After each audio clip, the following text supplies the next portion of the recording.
Silchar news 24 এ আপনাদেরকে স্বাগতম জানাই। আজ হলো 3 অক্টোবর শুক্রবার। আজকের কয়েকটি বিশেষ গুরুত্বপূর্ণ খবর নিয়ে আসলাম। এর প্রথম খবরটি হলো আসামবাসীর জন্য এসেছে একটি ভালো খবর। আসামবাসীর জন্য এবার বড় ঘোষণা করলো কেন্দ্রীয় সরকার। আসামের বন্যা নিয়ন্ত্রণে আসামকে 2000 কোটি টাকার প্যাকেজ ঘোষণা কেন্দ্রীয় সরকারের। আসামবাসীকে বন্যার দুর্ভোগ থেকে রক্ষার প্রতিশ্রুতি রাখলেন দেশের প্রধানমন্ত্রী নরেন্দ্র মোদী। আসামের প্রলয়কারী বন্যা নিয়ন্ত্রণে কেন্দ্রীয় সরকার থেকে বড় পদক্ষেপ নেওয়া হয়েছে।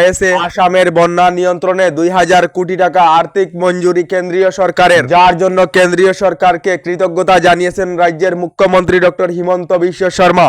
এদিকে কেন্দ্রীয় সরকারের কর্মচারী সকলদের জন্য এসেছে একটি ভালো খবর। কেন্দ্রীয় সরকারের কর্মচারীদেরকে আগামী দীপাবলি উপলক্ষে সরকারি কর্মচারীদের 3% ডিএ বৃদ্ধি করা হয়েছে বলে কেন্দ্রীয় সরকার থেকে জানানো হয়েছে।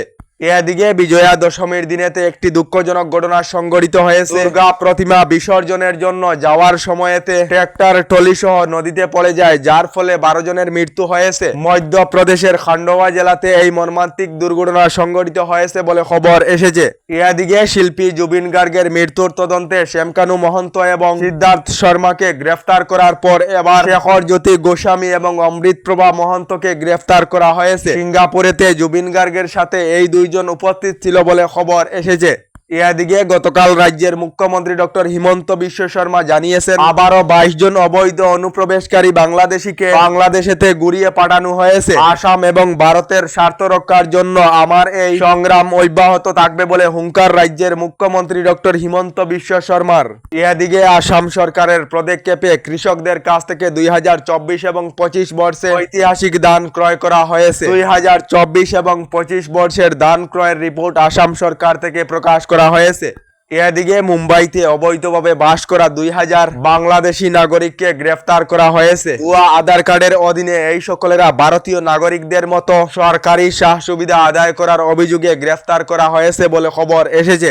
এদিকে সাহারা ইন্ডিয়াতে টাকা আটকে পড়া সকলদের জন্য এসেছে একটি ভালো খবর। খুবই শীঘ্রই সাহারাতে আটকে পড়া টাকা সাহারা ইন্ডিয়ার গ্রাহকেরা লাভ করিতে পারেন বলে খবর এসেছে। কারণ হলো ইতিমধ্যে সাহারা ইন্ডিয়ার সম্পত্তি আদানির কাছে বিক্রি করার জন্য সাহারা গ্রুপ অফ দেশের শীর্ষ আদালতের কাছে দ্বারস্থ হয়েছে। আগামী 13 অক্টোবরেতে এই মামলার শুনানি হবে বলে খবর এসেছে। আপনাদের টাকা সাহারা ইন্ডিয়াতে আটকে পড়েছে নাকি কমেন্টে নিশ্চয় জানাবেন।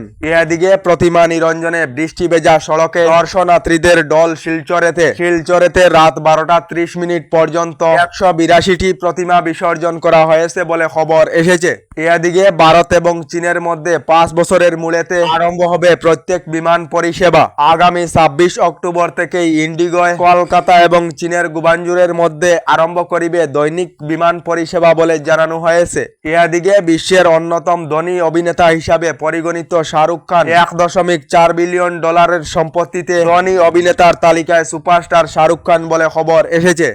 এদিকে রাজ্যের লাখ লাখ মহিলাদের জন্য এসেছে একটি ভালো খবর। হাতে মাত্র 4 দিন রয়েছে। আগামী 7 অক্টোবরেতে মহিলাদের জন্য অরুণোদয় 3.0 প্রকল্পের শুভারম্ভনী করা হবে। দুর্গা উৎসবের সময়ে আবার জানিয়েছেন রাজ্যের মুখ্যমন্ত্রী ডক্টর হিমন্ত বিশ্ব শর্মা আগামী 7 অক্টোবরেতে অরুণোদয় প্রকল্পের মহিলাদেরকে টাকা প্রদান করা হবে বলে রাজ্য সরকার থেকে জানানো হয়েছে। এদিকে এখনো পর্যন্ত সরকারি গড় লাভ না করা সকলদের জন্য এসেছে একটি ভালো খবর।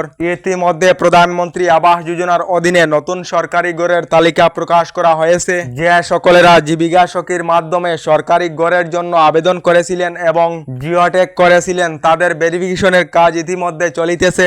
নতুন লিস্টে নাম থাকা সকলের ভেরিফিকেশনের কাজ সম্পূর্ণ হওয়ার পর সরকারি গড় লাভ করিবেন বলে খবর এসেছে। তালিকায় নাম অন্তর্ভুক্ত হয়েছে না চেক করার জন্য প্রধানমন্ত্রী আবাস যোজনার অফিসিয়াল সাইটের মাধ্যমে চেক করিতে পারিবেন বলে জানানো হয়েছে। আমাদের ডেইলি খবরগুলি ভালো লাগলে আমাদের ভিডিওতে লাইক দিয়ে চ্যানেলটিকে সাবস্ক্রাইব করে নেবেন।